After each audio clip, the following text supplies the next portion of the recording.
Bible clearly says that Jesus went to Galilee teaching in the synagogue, preaching the gospel of the kingdom and healing all kinds of sickness and all kinds of disease among the people. Hallelujah. What was Jesus doing? Jesus was preaching the gospel. What was Jesus doing? He was preaching the gospel of the kingdom and healing all kinds of sickness. Hallelujah. And all type of disease among the people. And because of that, that was the plan and the purpose of God. What he was doing? He was preaching the gospel. Hallelujah. And that's why the Bible says that we must also take the gospel to the nations. Amen. Hallelujah. Amen. Why we have to take the gospel to the nations? Because if you look into Matthew chapter 24 verse 14, the Bible says that this gospel has to be preached before the coming of our Lord Savior Jesus Christ, and then the world will come to an end. Hallelujah. For the gospel has to be preached far and wide. Amen. And the gospel must always be accomplished with signs, wonders and miracles. And that's what Jesus Christ demonstrated in the calling for which he was called. He was teaching. What he was doing? He was teaching and he was preaching. That means you must not only preach the gospel, but you must also teach the gospel. My brother and sister, why? Because you and I, we are here to prepare the people for the coming of our Lord and Savior Jesus Christ. Amen. Look at John the Baptist in Luke chapter 1 and verse 16. Let us see what does it say. In the Gospel of Luke chapter 1 and verse 16, clearly the Bible says what? Hallelujah. If we read, if we see, okay, so let us read how about John the Baptist, okay? From the Gospel of Luke chapter 1 and verse 16, he says clearly, for he will be greater in the sight of the Lord, and shall drink neither wine nor strong drink. He will also be filled with the Holy Spirit, even from his mother's womb. And he will turn many of the children of Israel to the Lord their God. Amen. So what was John the Baptist called to? To turn many people towards the Lord. And that's why John the Baptist had only one message. What was his message? Repent, for the kingdom of God is at hand. There was no other message, my brother, my sister in Christ. So what he was doing, I can say that every day he was having a revival meeting, and after the revival meeting he was taking all those who were listening to the gospel and he was getting them baptized. Amen. You know why? Because baptism is very much important, my brother, my sister. Baptism of water is more important. Why? Because the greatest miracle is salvation. So what was John the Baptist? He was also here. What? To prepare the people towards the Lord. Hallelujah. So that was his main goal in which he was called to do. My brother, my sister, he was preparing the people. He was preaching about repentance. Amen. You see clearly, the Bible says he was not preaching any other gospel. He was not preaching a gospel of prosperity. He was not preaching anything else contradictory to what he was being called to do. Hallelujah. Because when you are being led by the Spirit of God, you will speak exactly what God wants you to preach. Amen. That's why when Jesus in Matthew 10:20 says, it's not I who speak, but it is my Father, the Spirit of my Father that speaks through me. That even Jesus admitted that the Holy Spirit is the one who ministered through him. That's why when Jesus was preaching in the synagogues, Jesus was teaching in the synagogues, many people came. What happened? Clearly they were delivered of all types of sickness and healing and everything. Hallelujah. My brother and sister, because he was also here preaching the gospel and preparing the people for the coming of the Lord Jesus Christ. Amen. And that's why he said that this gospel has to be preached before the coming of our Lord and our Savior Jesus Christ, and then the world will pay. That's what even Paul in the book of Romans chapter 1:16 he says, what did he say? I am not ashamed of the gospel, for it is the power of God. He said, I am not ashamed to declare the gospel, because that is for what I have been called. Once upon a time, Paul, who persecuted the church of God, Paul, who murdered many people because of their faith in Jesus Christ, is today he is saying, I am not ashamed. I am not ashamed to what? To preach the gospel. But many people, they are ashamed to go onto the streets and preach the gospel, my brother, my sister. That's what you must always reflect on the day of Pentecost. What happened? After they received the Holy Spirit, but after 10 days, according to the word of God, what they did? They went into the synagogue, they went into the places preaching the gospel. The Bible clearly says they did not stay in their rooms. They were not anymore in their rooms, my brother, my sister in Christ. But they went to the synagogues, they went into the high place, to the high places, started to preach the kingdom of God. They had only one message about the crucifixion and the resurrection of the Lord and the Savior Jesus Christ. And the Bible says that great signs, wonders and miracles were accomplished through these ordinary, untrained and unlearned apostles and disciples of our Lord and Savior Jesus Christ. My brother, so John the Baptist was called to prepare the people. Jesus was also called to preach the gospel, teaching and preaching about the kingdom of God, my brother and sister in Christ. That's what we see them teaching. Where was Jesus teaching? After the resurrection, the Bible says that Jesus was teaching about the kingdom of God for how many days? For 40 days. He did not say, oh, my time is over now. I have rose from the dead, so let me go back to my Father for where I have come.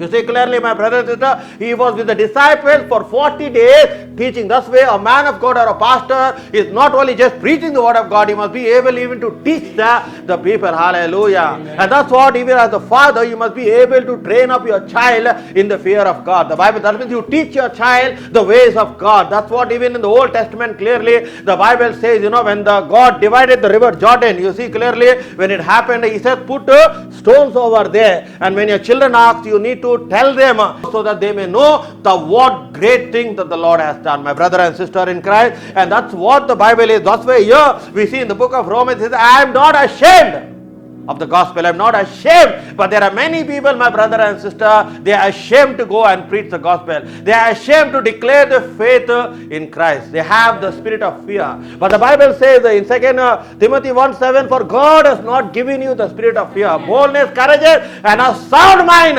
That's why the Bible says they went with boldness, declaring the word of the Lord. Hallelujah. Because the Bible says the righteous are bold as a lion.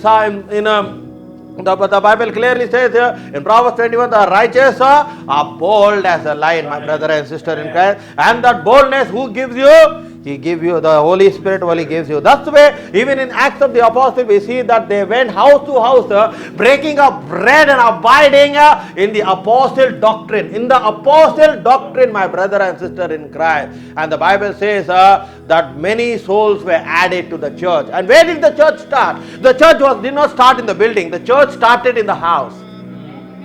The church, where it started? In the house, my brother and sister in Christ. They were like this, going house to house, preaching. Every day there was a meeting. I can say every day there was a meeting in the evening. They used to gather in one particular house and they used to break bread. They used to have fellowship and abide in the doctrine of the apostles which was given to them, my brother, my sister in Christ. And that's what's important. That's where the gospel has to be preached. That's where the Bible says, for the kingdom of God is within you. Where is the kingdom of God? The people will be asking. But the word of God says in the book of Luke chapter 17 verse 20-21 that you will think the kingdom of God is here and there. But the Bible says the kingdom of God is within you, my brother and sister in Christ. And that's where seek the kingdom of God and my righteousness, and all these things shall be added. In Matthew chapter 6 verse 33, the Bible clearly says, seek what? The kingdom of God. Seek and then you will find. You see clearly, my brother and sister, why we have to sing. That's why clearly the gospel of Jesus Christ is very much important. The gospel that was given to the disciples is now given to you and me. And today God is asking you, who will go for me? Just like he asked in the book of Isaiah chapter 6 verse 6, he says, who will go for me, Lord? Amen. Who will go for me? The Lord was asking. He didn't say, will you go, will you go, will you go, will you go? He did not say that. He said, who will go for me? Who shall I send? And clearly Isaiah responded to the call of God. He said, send me, Lord. Hallelujah. Now today the Lord is asking you whether you are ready to take the gospel to the nations, my brother and sister in Christ. Hallelujah. And that's what God has called each one of us. Amen. Hallelujah. He has chosen you from the womb of your mother. He has called you. He has saved you. Why? Not to just sit down and enjoy the blessings of God. Like many people today, they sit down and enjoy the blessing of God. That is not what the main reason for God saving you. The main reason for God saving you, that you may go and preach the gospel and that you may save many others. Hallelujah. Amen. That's what the disciples, that's why I told you, my brother, the 120 disciples, when they were in the upper room, when they received the anointing of the Holy Spirit, when they received the word of God, because Jesus was teaching them, they went and they converted many disciples. Not only that, they left even the country and they went to far and wide, my brother and sister in Christ. Hallelujah.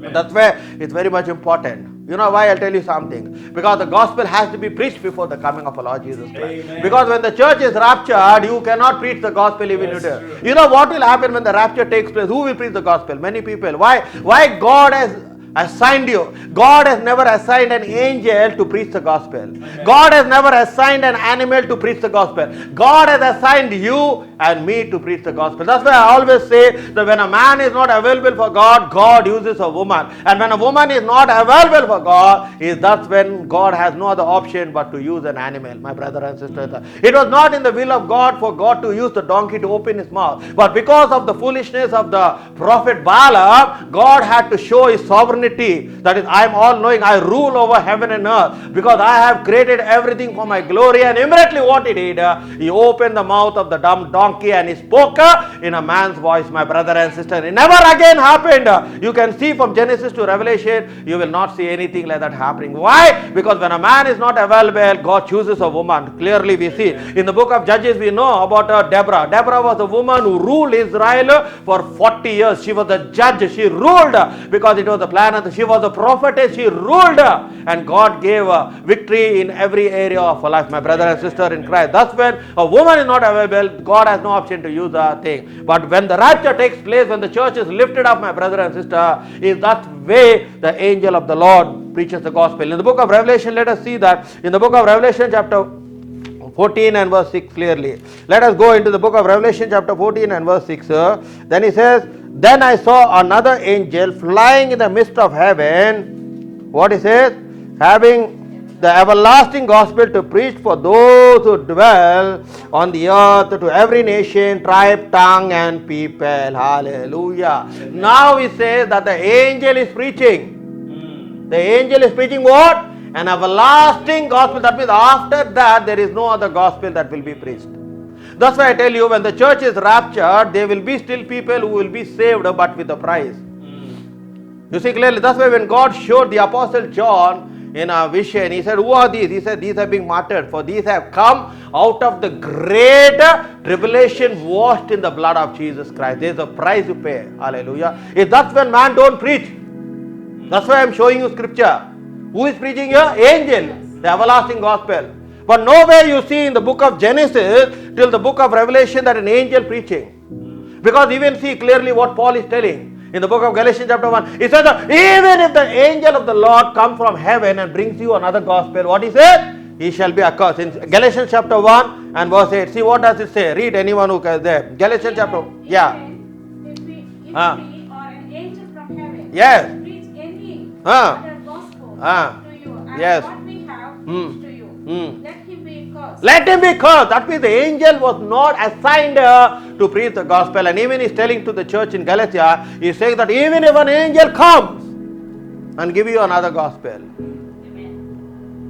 You see, if an angel comes and give you a gospel and says, this is you to follow, he said he be cursed. Yeah. But you see again in the book of Revelation 14 verse 6, he says that the angel of the Lord, what he says, is preaching the everlasting gospel, my brother and sister in Christ. Hallelujah. Because that's the way the angel of the Lord has to do the work. Because the angel of God was always designed with a plan and a purpose. They were always a messenger from an angel. Hallelujah. The angels were used as a messenger. Hallelujah. Like angel Gabriel. Angel Gabriel was a messenger of God. He always brought a message whenever he came. That's what even he brought a message when he came to Mary, saying that you are beloved, you have been chosen by the Lord because you will bear a son and he will be called Jesus. Hallelujah. Clearly he brought a message from where? From God. But he did not bring the gospel, my brother and sister in Christ. The gospel was brought by an angel. Only we see it in the book of Revelation chapter 14, 6. That's when you and I don't preach the gospel. The angel will preach the everlasting gospel to all tribes, to all nations, to everyone. One gospel will be heard by the angel of the Lord.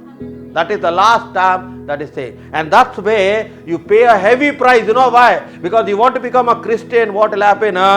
If you want to become a Christian, you pay a price for it, my brother and sister. You will be killed, you will be martyred. That's why we see the 666, the sign of the beast will be in your hand. That even if you want to buy anything, you want to trade anything, you need to have the mark of the beast. That's when clearly you either die or either you take the mark of the beast, my brother. That's why I always say that it will be a price that you pay for it, my brother and sister in Christ. Clearly. You see, that's why it clearly says that when the Apostle John saw this, he says, who are these, Lord?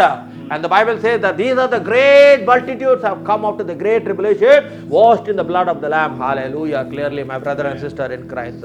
And that's why it is it's a great privilege for us. It's the grace of God that's upon us, that we don't have to go through that phase and that we have already been saved because God has saved us. Hallelujah. Amen. That is what God's grace is upon us. Hallelujah. Amen. You are saved by grace through faith that you may not boast of your work. Clearly it says we are saved by faith, believing in the Lord and Savior Jesus Christ. How? Why did Jesus say those words? Because we have not seen Jesus, but we believe in what the Word of God says. That's why when it came to Thomas, what did Thomas say? When Peter came and told Thomas, oh, we know that the Master is resurrected. He said, no. Unless I put my finger in his wound, I will not believe that he has risen from the dead. He doubted him. That's why he was known as Doubtful Thomas. Why? Because he doubted.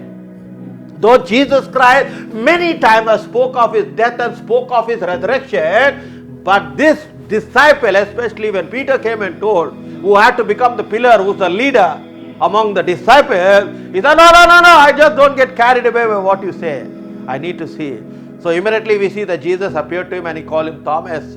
That's where we say, he says, my Lord and my God. Hallelujah. That's where we see Thomas saying that first time. My Lord, my God. He says, Thomas, because you see, you believe. But the Bible says, blessed are those who not seen, but believe. We never seen Jesus, my brother and sister. We never lived during the time of Jesus Christ.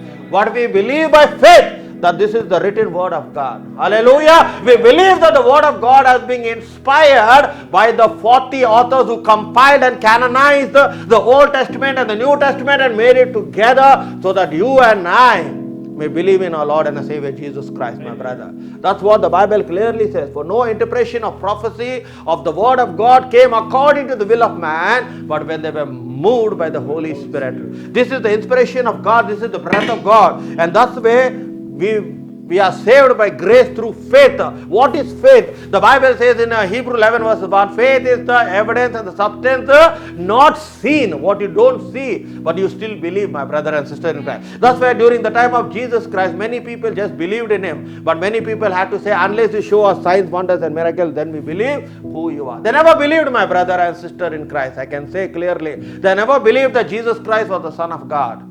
Because he just grew up among them, just like any other person who was among them. He grew among them, he played like a child, just like how other children played. He was among them till the age of 30 years when he had to fulfill the plan of his father.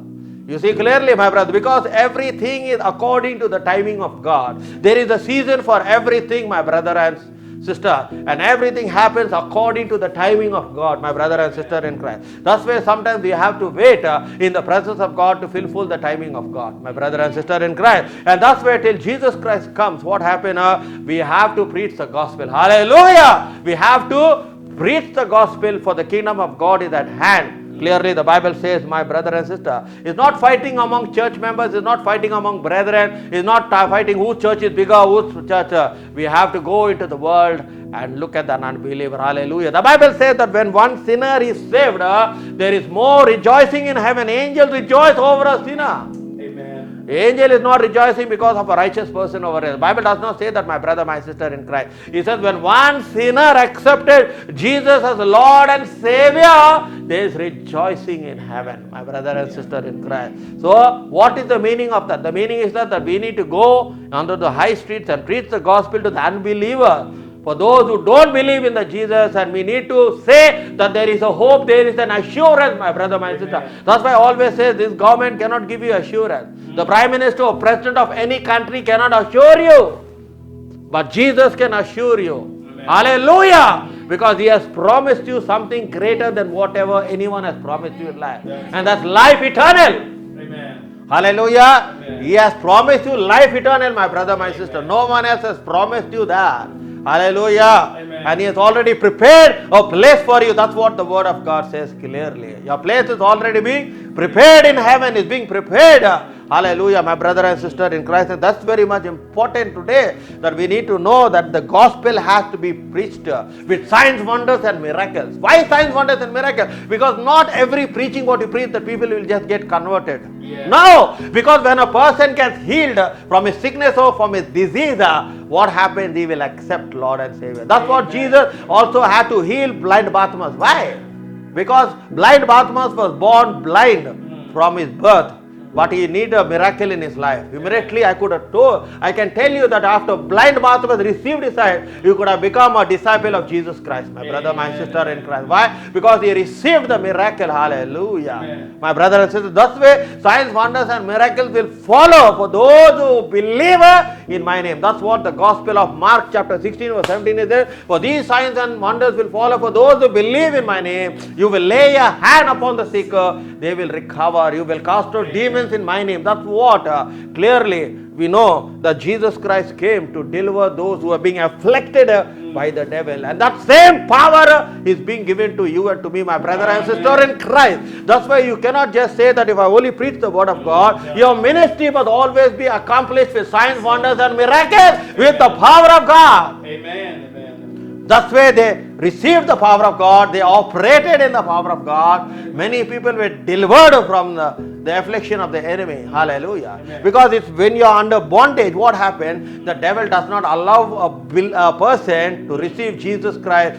as the Lord and Savior clearly. That's true. We see it in the life of Simon. Simon was a sorcerer. The Bible says in chapter 8 of Acts, he was a sorcerer. He marveled many people for many days, and they thought that he was the power of God. But when Philip came into Samaria, the Bible says that when he started to preach and God started to manifest signs, wonders and miracles, this witch doctor Simon immediately went and he also got born again. He got saved, my brother. Because it's only the Holy Spirit that will convict you. What made Simon get convicted?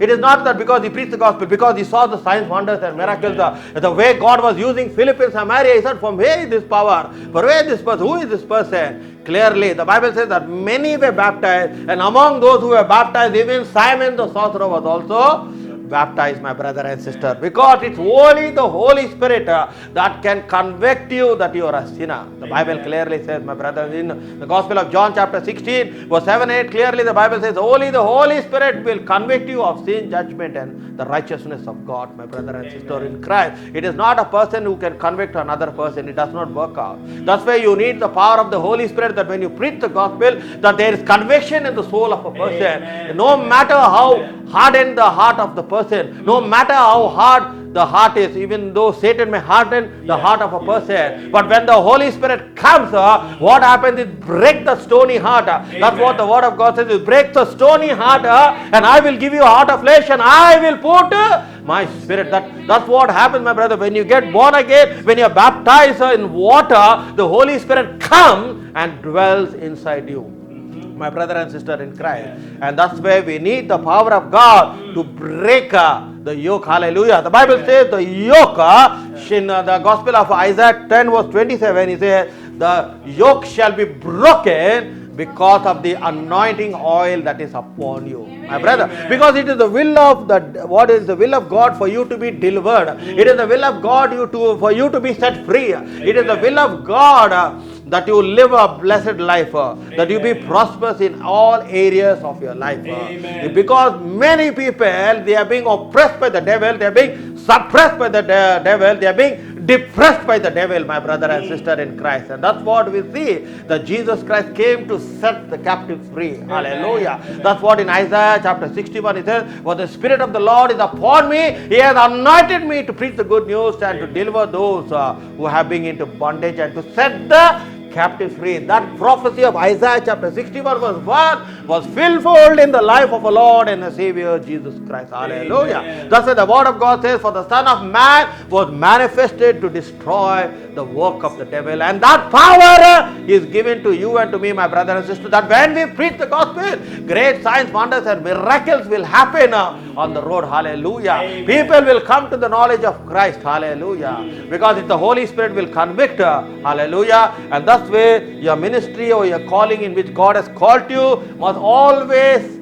accomplish with signs, wonders and miracle. That's what in the Bible says in Matthew 4:23, that Jesus Christ went into the synagogue preaching and teaching the word of God, about the gospel of God, of the gospel, and what happened? Great signs, wonders. People who were sick, who were diseased, were healed. Hallelujah. My brother and sister in Christ. And that's what today the Lord has been speaking to each one of us, that today that we must not delay, but we must do what God has called us to do. And that's what Paul says, that he said, I am not ashamed. Amen. I am not ashamed to preach the gospel. He preached everywhere, my brother, wherever the Holy Spirit took him. Amen. You know, that's why sometimes you must be led by the Spirit of God. When you go to a particular place, God will show you that you have to be led by the Spirit of God. Even Jesus Christ, when he was to being tempted in the wilderness, the Bible says he was led into the wilderness. Amen. He was led. He had to be led. So sometimes the Holy Spirit will lead you and tell you, go to this particular house or go to this particular place. I'll tell you a small example before I finish my message. It was Smith Wigglesworth one day while he was praying in his room, and suddenly the Holy Spirit inspired him and showed him a particular house. 2 o'clock in the morning, and he says, my son, you have to go to this house immediately. Now Smith Wigglesworth, 2 o'clock in the morning, sometimes of us say, oh, what is this? God is waking us up in this morning and why we should go. But Smith Wigglesworth was obedient to the Holy Spirit, because when he was baptized in the Holy Spirit, he was a very timid person. He had fear. He was a person who always sat at the last bench, while his wife Polly was an evangelist, used powerfully and mightily by God. But when the Holy Spirit took control of his life was totally transferred. He started to walk in the likeness of God. So when the Holy Spirit told Smith Wigglesworth and showed him the house, showed him the street, and says, go to this house, go to the street, and this number. Why? 2 o'clock in the morning, and Smith Wigglesworth wore on his coat, wore on his hat. He went and he knocked at the door. When he knocked at the door, there was a young boy who came out of it. He said, who are you? Why you came to my house at this moment? He says, forget who I am, I have to speak with you. He said, the Holy Spirit said that you need help, you need Jesus at this moment, because you are ready to commit suicide. And immediately when he went to his room, he saw on the fan that he already put the rope to kill himself. He said, if you would have not come now, in the next 10 minutes, I would have hung myself. But the Holy Spirit knew that the soul is very much important. The Holy Spirit knew every soul is important for God, my brother, my sister. But as a Christian, as a believer, we think, this is not important, that is not important. We don't give much importance to people. But the Holy Spirit does not do that. He does not show favoritism. He does not show partiality. He does not show favoritism. Immediately, he obeyed the Holy Spirit. He went there. Amen. Clearly, that soul which had to die, which the devil has put captive to that soul. Immediately he said, this is what God has told me, and that's why I came to your house. When he saw that, the person, he cried, he repented, and he gave his life for Christ, my brother and sister. That's why I will always say, my brother, my sister, whatever you do, you must be led by the Spirit of God. Amen. If you are not led by the Spirit of God, what will happen? You will not see the hand of God. Amen. You see clearly, my brother, my sister in Christ. That's what we also see the Israelites when they were fighting against the Amalekites. Moses said to them and said, what did Moses say? Do not go, for the Lord is not among you. And these people, let me go and let us fight. If God is not there, no problem, we will destroy these fellows. What happened? They were killed, they were beaten up, they came and they cried before Moses and said, what happened to us? He said, did I not tell you that the Lord is not with you? Hallelujah. The Lord needs to go before you. His presence needs to go before you, my brother and sister. That's why Moses said, if your presence does not go, in Exodus 33 verse 13 to 14, he said, if your presence does not go, do not take me to the place for where you want me to go. Yes, that's when God said in 33:14, Moses, my presence will go before you. The presence of God needs to go before you, my brother. The presence of God does not go back of you. It goes in front of you. Why? Because when the enemy comes like a flood, the Bible says clearly, it's the Spirit of the Lord that shall raise the standard. Because you do not know, your enemy will come like a flood to destroy you. So what will happen? The Spirit of the Lord will come in front of you. Tap! With that, it destroys the enemy. It makes us a way for you, my brother, my sister. That's what the Holy Spirit went in front of, and that's what it was able to divide the Red Sea. Amen. Hallelujah. So the Holy Spirit went before and divided the Red Sea. So when the Red Sea was divided, they just walked on dry land. You see clearly, that's why the presence of God is important. And that's why clearly in the Old Testament, they always went and inquire in the house of God. What they inquire? Is the Lord with us? Is the Lord with us? Is the Lord with us? Is the Lord with us? That's what even Gideon, he wanted to take the whole army and go. Oh, come on, I have a very powerful army of 32,000 people. Come on, this is the power. He said, no. I have to shuffle some people. And finally, with 300 people, God gave victory to who? To Gideon. Because it's not by power, it's not by strength, but by my spirit. In Zechariah chapter 4 verse 6 clearly says that. So immediately, Gideon with 300 people, the presence of God went, gave victory to who? To Gideon. He was a mighty man of valor, but this Gideon was hiding with fear.